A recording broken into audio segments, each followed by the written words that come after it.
The flickering neon sign of the Dragon's Breath dojo cast long, dancing shadows across the alley, illuminating the determined face of Kai. He was a young man forged in the crucible of ambition, his movements a fluid symphony of modern martial arts, a stark contrast to the rigid traditions he often found himself challenging. Kai's obsession with Bruce Lee's legacy wasn't merely admiration. It was a consuming fire, a relentless pursuit to understand the essence of the legend, to replicate, and ultimately, to surpass. He trained relentlessly, sweat dripping onto the worn canvas of the training mats, each strike and kick fueled by an unshakable belief that he was destined for greatness. His motivation wasn't born from pure ego, though a healthy dose of it certainly propelled him. Deep within, a past failure, a moment of perceived weakness during a crucial tournament years ago, gnawed at him. It was a phantom limb of inadequacy, driving him to seek ultimate power and recognition, to prove not just to the world, but to himself, that he was truly worthy. Kai craved the kind of mastery that transcended mere technique, the kind that made Bruce Lee an icon. He believed that somewhere, hidden from plain sight, lay a secret, a missing piece that would unlock his full potential. This unyielding drive inevitably brought him into conflict with Master Jin, a formidable figure who embodied the very traditions Kai sought to evolve beyond. Jin, with his ironclad discipline and unwavering adherence to ancient forms, saw Kai's innovative approach as a reckless disregard for sacred knowledge, a dangerous flirtation with chaos. "Your modern dances lack soul, boy," Jin would sneer, his voice laced with disdain, dismissing Kai's fluid, unpredictable style as mere theatrics. The rivalry simmered, a silent war waged in every shared training session, every fleeting glance. Kai felt the weight of Jin's judgment, a heavy cloak of dismissal that only intensified his resolve. He knew he had to prove Jin wrong, not with brute force, but with an undeniable, transcendent skill. It was during one of these tense encounters, after a particularly grueling sparring match that left both men bruised but unbowed, that Kai overheard the whispers. Huddled in a corner of the dojo, two older students, their voices hushed, spoke of an unshared teaching, a final profound piece of wisdom from Bruce Lee himself, never revealed to the public. They spoke of its transformative power, its ability to elevate one's art to an almost mythical level. The words hung in the air, a tantalizing scent of forbidden knowledge. Kai's heart pounded in his chest. This was it. This had to be the missing piece, the ultimate secret that would allow him to not only surpass Jin, but to truly fulfill his destiny. Without hesitation, Kai decided. He would find this lost wisdom. The quest consumed his thoughts, eclipsing all else. He began to subtly question older martial artists, sifting through anecdotes and legends, looking for any clue, any thread that might lead him to this elusive teaching. His inquiries eventually led him to Master Lee, an elder whose eyes held the wisdom of generations, his movements slow but imbued with an incredible, latent power. Kai approached Master Lee with reverence, explaining his burning desire to uncover Bruce Lee's unshared philosophy. Lee listened patiently, his gaze unwavering, before a somber expression settled on his face. "Some knowledge," Master Lee began, his voice a low rumble, "is best left undisturbed. The path you seek, young one, is fraught with peril. It is not merely a technique, it is a profound shift, one that can shatter as easily as it can build." He warned Kai against seeking forbidden knowledge, hinting at its dangerous nature, suggesting that some truths were too potent for an unprepared mind. But Kai, blinded by his ambition and the tantalizing prospect of unparalleled power, dismissed the warning.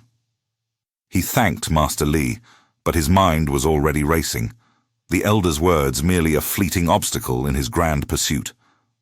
The danger, he reasoned, was merely a test. This secret, whatever it entailed, would grant him the ultimate edge, the undeniable power he craved. He believed it would make him invincible, the undisputed successor to Bruce Lee's legendary mantle. The true journey, he knew, had only just begun. The quest for this elusive wisdom consumed Kai. He plunged headfirst into a relentless search for clues, his days and nights blurring into a tireless pursuit of forgotten knowledge. He haunted dusty libraries, poring over ancient texts and brittle manuscripts that spoke of martial arts lineages stretching back centuries. He sought out forgotten dojos, tucked away in obscure corners of bustling cities, hoping to unearth a hidden scroll or a whispered legend. He engaged eccentric martial arts historians, men and women whose lives were dedicated to cataloging the minutiae of fighting styles and philosophical tenets, sifting through their endless anecdotes for any mention of Bruce Lee's later, more esoteric teachings. Each dead end only fueled his determination, every glimmer of possibility igniting a fresh spark of hope. Days turned into weeks, and weeks into months, but Kai's persistence finally yielded a cryptic lead. Deep within a collection of obscure photographic archives, he stumbled upon a faded, sepia-toned image. It depicted a younger Bruce Lee, his characteristic intensity softened by a rare, almost serene smile, standing beside an unknown, elderly man. The background was stark, a rugged mountain landscape suggesting a remote, isolated village. The old man's eyes, even in the grainy photograph, held a profound depth, a quiet wisdom that resonated with something ancient and powerful. Beneath the image, a barely legible caption in an archaic script hinted at a mountain retreat and a confidant. Kai felt an electric jolt of recognition. This was it. This had to be the guardian of the unshared teaching. With the photograph as his only guide, Kai embarked on a perilous journey. The path led him far from the familiar urban landscape into the heart of a majestic, yet unforgiving mountain range. He faced harsh, unpredictable weather, battling biting winds that threatened to rip him from exposed ledges and treacherous terrain that tested his every sinew. Days of arduous climbing and navigating through dense, untamed wilderness pushed his physical limits. Loneliness became a constant companion, but the image of Bruce Lee's serene smile and the old man's knowing gaze spurred him onward. He envisioned the wisdom awaiting him, a prize worth every ounce of hardship. Finally, after weeks of relentless travel, Kai arrived at a secluded community nestled deep within a hidden valley. It was a village untouched by the modern world, its stone houses blending seamlessly with the natural landscape. The air was thin and crisp, carrying the scent of pine and damp earth. The villagers, their faces weathered by sun and wind, regarded Kai with a mixture of curiosity and suspicion. Outsiders were clearly a rarity here, and their wary eyes communicated a quiet protectiveness of their isolated haven. His inquiries, initially met with silence, eventually led him to a small, unassuming dwelling on the outskirts of the village. There, he found him. Old Man Hao. He was an aged, reclusive martial artist, his frame deceptively frail, his movements slow and deliberate. Yet his eyes, the same piercing eyes from the faded photograph, held an intensity that belied his physical appearance. They seemed to see through Kai, into the very core of his being. Hao, it turned out, was indeed Bruce Lee's trusted confidant, the keeper of secrets, the silent witness to the legend's final profound reflections. Kai, his voice trembling with anticipation, explained his quest, his desperate desire to uncover Bruce Lee's unshared teaching. Hao listened impassively, his gaze unwavering, a profound silence filling the small room. When Kai finished, the old man simply shook his head, a slow, deliberate movement that crushed Kai's immediate hopes. "The secrets you seek," Hao finally spoke, his voice a gravelly whisper, "are not for the impatient, nor for those who chase power for its own sake." He refused to share any secrets, his reluctance a formidable barrier, It was a test, Kai realized, not just of his patience, but of his sincerity, his true intentions. Then, with an almost imperceptible shift in his posture, Hao presented Kai with a task. It was seemingly impossible, a challenge that had nothing to do with physical prowess or martial skill. "If you wish to understand," Hao declared, his eyes glinting with an ancient fire, "you must first learn to truly see. Go to the highest peak, and before the sun sets tomorrow, bring me a single, perfect dewdrop, untouched by any other." It was a test of character, not strength, a puzzle designed to unravel Kai's ambition and force him to look beyond the superficial. The seemingly impossible task set by Hao gnawed at Kai. A single, perfect dewdrop, untouched by any other, from the highest peak before sunset, seemed less a challenge and more a riddle designed to mock his ambition.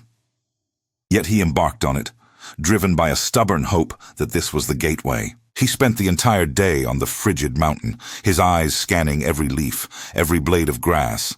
But the sun beat down relentlessly, evaporating every potential candidate. Frustration mounted, a familiar heat rising within him. He was a master of movement, of combat. But this passive, patient observation was an alien torture.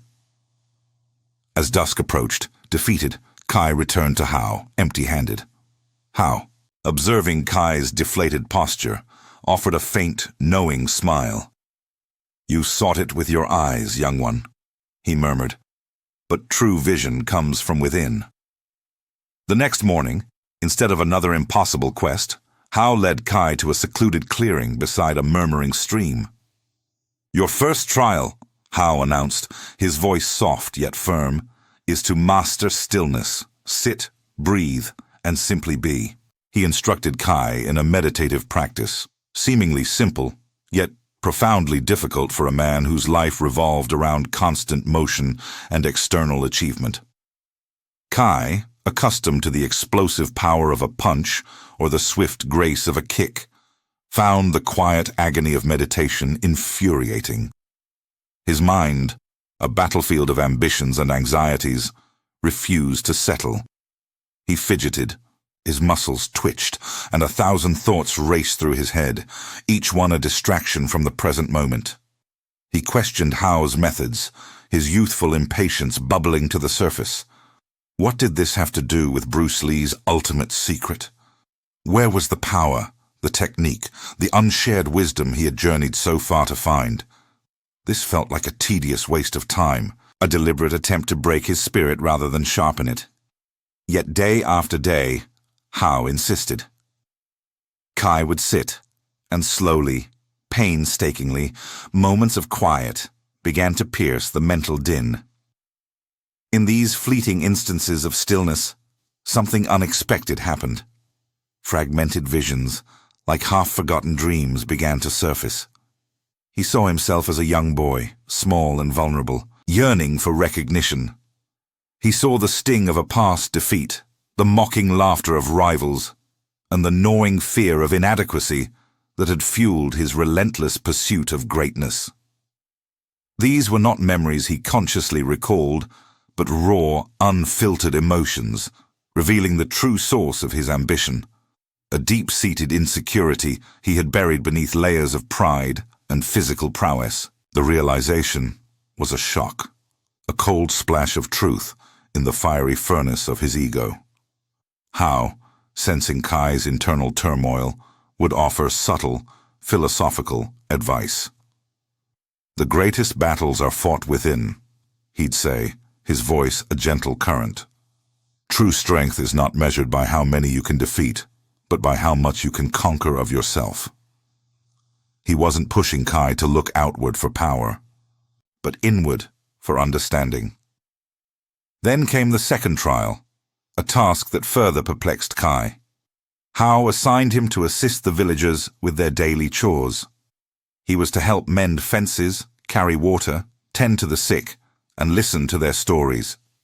It was selfless service, forcing Kai to put others before himself, to engage with the simple rhythms of community life. Kai grappled with his ego. His desire for personal glory, his ingrained need to prove himself superior, clashed violently with the humble demands of the village. He felt his ambition, a roaring fire within him, sputter and shrink in the face of these mundane, thankless tasks. He was Bruce Lee's potential successor, not a common laborer. But Hao's unwavering gaze, a silent challenge, compelled him to continue. One evening, as Kai returned from a long day of helping an elderly woman repair her roof, exhausted and questioning the entire endeavor, he saw Hao in the village square. The old man, seemingly frail, was effortlessly lifting a massive log, guiding it into place with a subtle, almost imperceptible shift of his body. There was no strain, no grunt of effort, just a fluid, economical movement. It was a display of immense, hidden power, masked by a lifetime of quiet mastery. The sight sent a shiver down Kai's spine, a revelation that perhaps, just perhaps, there was more to Hao's methods than met the eye. The true secret, he instinctively felt, was not in what was visible, but in the unseen forces at play. The quiet rhythm of the village, once an irritant to Kai's restless spirit, had begun to subtly reshape him. He was still Kai, the ambitious martial artist, but something within him had softened, a rough edge smoothed by the communal life and Hao's enigmatic guidance. He was learning to listen, not just with his ears, but with his entire being. This newfound tranquility, however, was about to be shattered by an unwelcome echo from his past. One afternoon, as Kai helped a group of children practice rudimentary forms, a figure emerged from the winding mountain path. Tall, impeccably dressed, even after a long journey, his posture exuded an arrogant confidence that Kai recognized instantly, a cold knot forming in his stomach.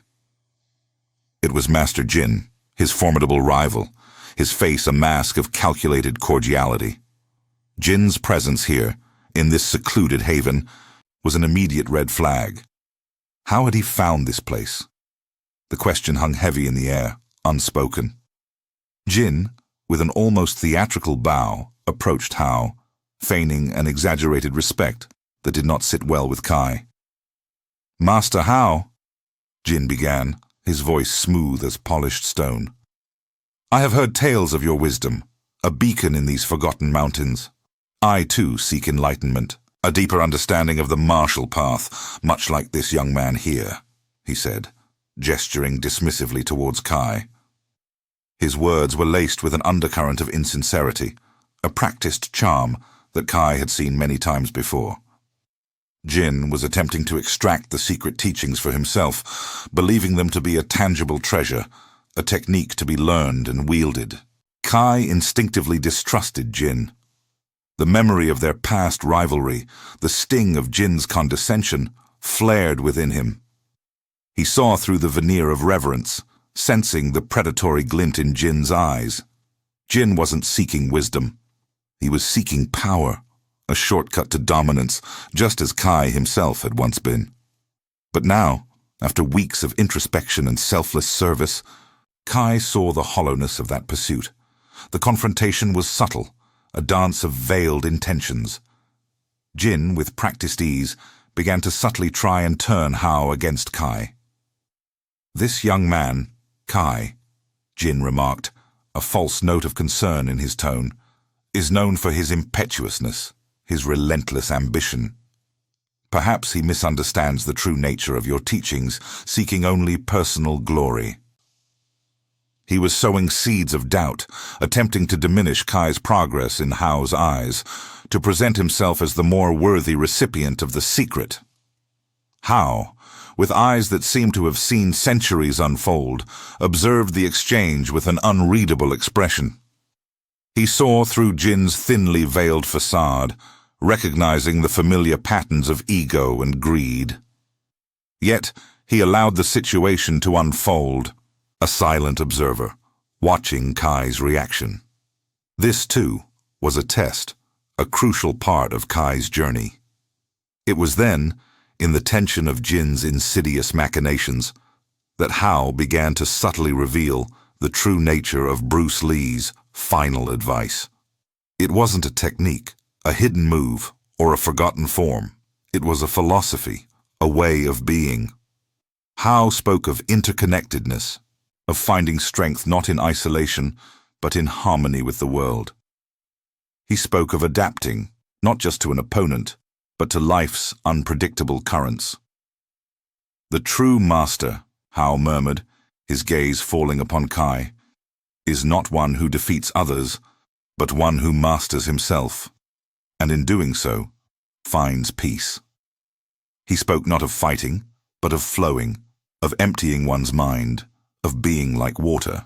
The secret, Kai realized with a jolt, was not a weapon, but a path. Jin, however, listened with growing impatience. He had expected a tangible secret, a scroll, a hidden training regimen. This talk of philosophy and inner peace was not what he had envisioned, not the power he craved. The realization that there was no physical secret to be extracted, no ultimate technique to be stolen, ignited a desperate fury within him. He scanned Hao's humble dwelling, his eyes landing on a small, intricately carved wooden box on a low shelf. There had to be something. There had to be. Jin made a swift, almost imperceptible move, convinced that the true treasure, the ultimate advantage, lay hidden within that unassuming container. The air in the small dwelling thickened, charged with Jin's raw, unbridled desperation. His movements, once calculated and precise, now bore the frantic energy of a cornered animal. With a sudden, explosive burst of speed that belied his earlier composure, Jin lunged towards the intricately carved wooden box. His hand, a blur of motion, snatched it from the shelf, his eyes gleaming with a manic triumph. He believed, with every fiber of his being, that this humble container held the ultimate technique, the very essence of Bruce Lee's unshared wisdom, a secret he had been denied. Kai, his senses sharpened by weeks of rigorous training and newfound introspection, reacted instantly. He saw the avarice in Jin's eyes, the blatant disregard for Hao's trust, and a protective instinct surged within him, unlike any he had felt before. This was no longer about rivalry. It was about safeguarding something far more precious than personal glory, the sanctity of Hao's home, the integrity of a legacy. With a fluid, almost unconscious motion, Kai intercepted Jin, his hand clamping down on Jin's wrist as the rival attempted to flee. A brutal, emotional battle erupted within the confined space. It wasn't merely a clash of martial arts styles, but a visceral manifestation of their clashing ideologies. Jin fought with a desperate, unrefined fury, fueled by years of envy and the bitter taste of perceived betrayal. He aimed for dominance, for the physical destruction of his opponent, his movements sharp and aggressive, devoid of the flow Hao had spoken of. Kai, however, moved with a newfound grace, his actions imbued with a deeper understanding. He parried not to injure, but to redirect. He blocked not out of anger, but out of a desire to protect. His movements were like water, adapting, yielding, yet undeniably strong, a testament to the philosophical teachings that had begun to take root within him. Each strike, each block, told a story of their differing paths, one clinging to the illusion of external power, the other embracing the strength found within. The struggle was fierce, a whirlwind of limbs and strained grunts. In the chaotic melee, as Jin twisted and thrashed, attempting to break free of Kai's hold and secure his perceived prize, the wooden box slipped from his grasp. It clattered to the floor, spilling its contents. Not a single, powerful technique, not a diagram of a secret move, but a fragile, aged scroll, bound with a simple silken cord. In their frantic struggle, Jin's foot inadvertently connected with the fallen scroll, tearing it with a sickening rip. Both men froze, the fight momentarily forgotten, their eyes fixed on the damaged artifact. As the scroll unfurled slightly, Its contents were revealed, not a series of complex martial techniques, but delicate calligraphy, philosophical aphorisms, penned in Bruce Lee's distinctive hand, and nestled amongst them a deeply personal letter addressed to Hao. The words were not codes for combat, but insights into life, reflections on self-mastery, humility, and the ephemeral nature of perception. Jin stared at the torn scroll, his face slowly draining of color as the full weight of his foolishness settled upon him. He had chased a phantom, mistaking wisdom for a weapon, a philosophy for a punch. The object of his desperate ambition lay ruined, revealing itself to be a treasure of the spirit, not of brute force.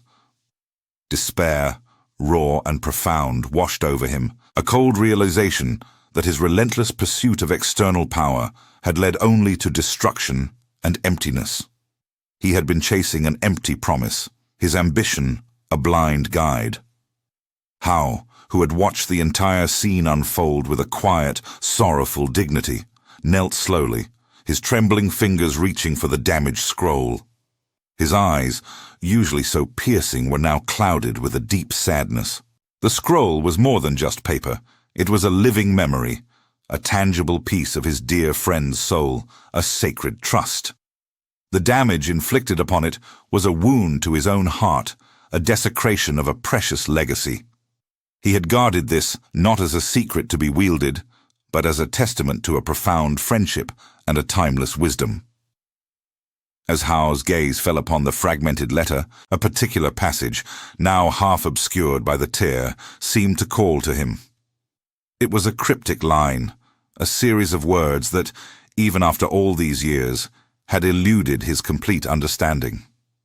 It spoke of paradoxes, of finding strength in vulnerability, of the profound power in letting go. A subtle furrow creased Hao's brow.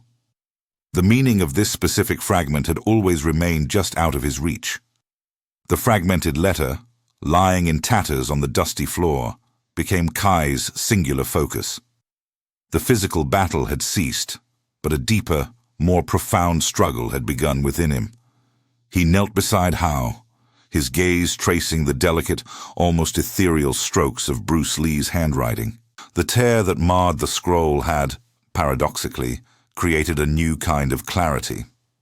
Where Hao had seen only loss and a cryptic puzzle, Kai, with his newly awakened intuition and a heart softened by self-reflection, perceived a deeper pattern. He began to piece together the meaning, not just of the broken words, but of the entire philosophy that had been subtly woven into his trials. The specific passage that had always eluded Hao, now partially revealed, spoke of the illusion of separation, the interconnectedness of all things, and the ultimate strength found not in dominance, but in harmony. It wasn't about conquering an opponent, but about conquering oneself. It wasn't about external validation, but about inner peace. Kai felt a profound shift within him, as if a veil had been lifted. The true advice, he realized, was never meant to be a secret technique, a hidden move to gain an advantage over others. It was a guide to living a life of purpose, self-mastery, and genuine connection. Bruce Lee's final message was an invitation to continuous growth, not just physically, but emotionally and spiritually. It was about becoming water, adapting, flowing, yet maintaining an unyielding core of integrity. As Kai articulated these newfound insights, his voice steady and calm, Jin watched, his earlier despair slowly giving way to a different kind of anguish. He saw the path he had forsaken, the wisdom he had scorned, and the destruction his blind ambition had wrought. A heavy sigh escaped him, a sound laden with regret. He rose slowly, his eyes meeting Hao's. There was no defiance left, only a raw, naked contrition. He bowed deeply, his forehead almost touching the ground, a silent plea for forgiveness. His voice, when it came, was hoarse, barely a whisper. "I have been a fool, Master Hao. Blinded by pride, I desecrated what I sought to possess. My actions..." They were born of ignorance and a false understanding of power. How, his face still etched with sorrow for the damaged scroll, looked at Jin.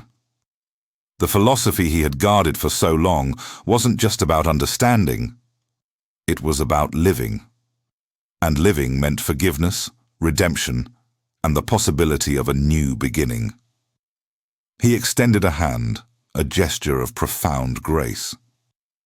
The greatest lessons are often learned through the greatest mistakes, Jin. The path to true strength is paved with humility and the willingness to learn anew. His words, gentle yet firm, offered a lifeline to Jin's shattered spirit, emphasizing that the philosophy Bruce Lee espoused was not about judgment, but about transformation. Inspired by Hao's magnanimity, Kai too spoke, his voice carrying the newfound wisdom he had embraced. He explained to Jin and, implicitly, to the few villagers who had gathered, the true essence of Bruce Lee's advice. It was not a shortcut to power, but a lifelong journey of self-discovery, fueled by empathy and a commitment to continuous self-improvement. The secret was not a weapon, but a way of being. Hao then, with Kai's help, shared the complete understanding of Bruce Lee's advice with the entire village. They spoke of the fluidity of life, the importance of emptying one's mind, of connecting with the natural world, and of finding strength not in confrontation, but in understanding and adaptability. The villagers listened, captivated, recognizing the profound truth in these simple yet powerful words. A sense of calm and unity began to settle over the small community. Yet, as the last echoes of their shared wisdom faded, an urgent, distant cry pierced the tranquility of the mountain air. A figure burst into the village, breathless, fear etched deeply on his face. "Master Hao, raiders! They approach from the eastern pass, many of them, and they are heavily armed." The serenity was shattered, replaced by a sudden, chilling realization. The philosophical understanding they had just embraced was about to be tested in the crucible of a very real, very dangerous world. A new challenge had emerged, demanding not just contemplation, but immediate, decisive action. The villagers scattered, their faces pale with fear, the serene atmosphere evaporating instantly. Hao, despite his age, stood firm, his gaze fixed on the eastern pass, a quiet resolve hardening his features. Kai, adrenaline surging, felt a familiar tension coil in his stomach, but this time it was different. There was no desperate need for personal glory, no burning desire to prove himself. Instead, a clear, strategic thought process took over, guided by the very principles he had just absorbed. He saw the situation not as a battle for individual triumph, but as a collective challenge that demanded unity and intelligent action. His mind raced, cataloging the village's meager defenses, its vulnerabilities, and its strengths. "We cannot meet them head-on," Kai declared, his voice cutting through the rising panic. "They are too many, too well equipped. We must use the terrain, our knowledge of these mountains." He turned to Jin, a flicker of uncertainty in his eyes. Jin, however, met his gaze with a newfound clarity. The shame of his past actions still weighed on him, but the opportunity for redemption, for truly applying the wisdom he had so carelessly dismissed, was a powerful motivator. "I know these passes, Kai," Jin responded, his voice steady. "There are choke points, hidden paths. We can funnel them, divide them." It was a moment of unexpected alliance, a testament to the transformative power of shared purpose. Hao, observing the two young men, offered a calm, guiding presence. He spoke not of fighting, but of protecting, of the interconnectedness of their lives. "Remember the water, my sons. It flows around obstacles, finds the path of least resistance, yet can carve canyons. Adapt. Do not confront what you cannot overcome directly. Seek harmony, even in chaos." His words resonated, grounding their tactical decisions in the philosophy they had just learned. Kai, remembering Hao's wisdom, began to organize the villagers, assigning tasks based on their individual skills, not their perceived strength. The elderly, the children, and the less physically capable were directed to secure hidden shelters. Others were tasked with preparing small, strategic defenses, reinforcing barricades, and gathering resources. Jin, his martial prowess now channeled for a noble cause, moved with a quiet efficiency. He positioned himself at a narrow ridge overlooking the main approach, a strategic point where his skills could be maximized to delay the raiders without risking an open confrontation. He wasn't seeking a fight. He was buying time, protecting the innocent, a stark contrast to his past motivations. The raiders, a crude, brutish force, soon appeared, their shouts echoing ominously through the mountain air. They were a wave of chaos, driven by greed, their movements uncoordinated but overwhelming in number.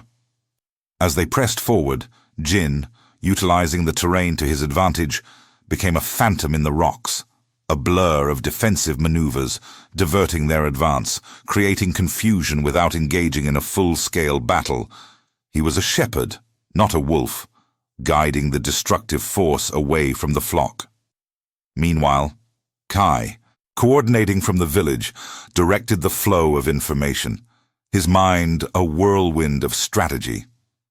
He had learned from Bruce Lee's philosophy that true strength wasn't about dominating, but about understanding and adapting. He used his knowledge of the mountains, the village's collective insights, and even the subtle changes in wind direction to create diversions, setting small, controlled fires to misdirect the raiders, creating rock slides that blocked their paths, and using sound to sow discord among their ranks. The villagers, inspired by Kai's calm leadership and Jin's courageous defense, worked in unison, a symphony of coordinated effort. They were not warriors, but they were a community, united by a common threat and a shared philosophy. The raiders, bewildered by the invisible resistance, their advance repeatedly thwarted by unseen forces and clever traps, began to lose their cohesion. Their shouts turned to confused murmurs, their aggressive charge faltered. They were fighting ghosts, a mountain that seemed to actively resist them. Finally, demoralized and disoriented, they retreated, their predatory instincts overcome by the sheer, intelligent resilience of the village. A collective sigh of relief swept through the community. They had overcome the threat, not through brute force, but through intelligence, collaboration, and harmony. The unshared advice of Bruce Lee had proven its worth, not in a dojo, but in the harsh reality of survival. Yet even as the immediate danger receded, Kai felt a different kind of challenge brewing within him. The external threat had been vanquished, but a deeper, more personal confrontation awaited him, a final internal battle with the lingering shadows of his own deepest fear. The immediate crisis had passed, leaving in its wake a profound collective sense of relief. But for Kai, the true test was yet to begin. He had faced external threats, navigated treacherous paths, and even confronted a rival.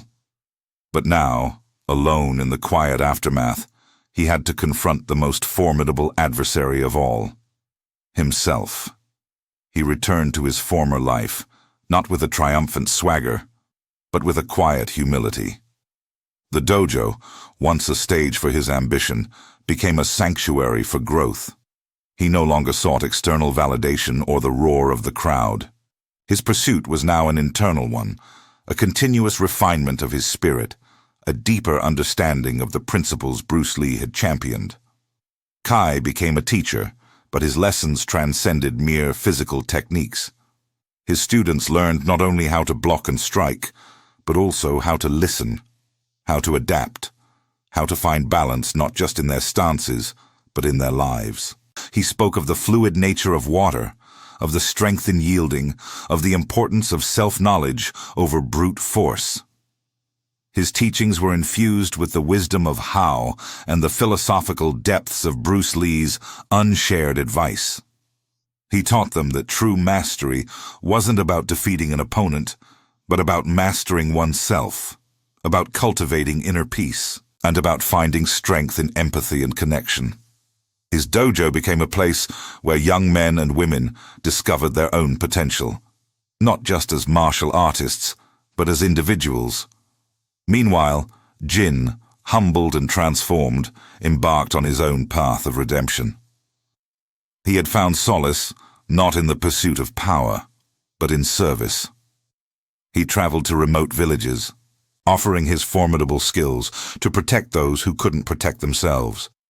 He taught self-defense, not as a means to aggression, but as a tool for empowerment.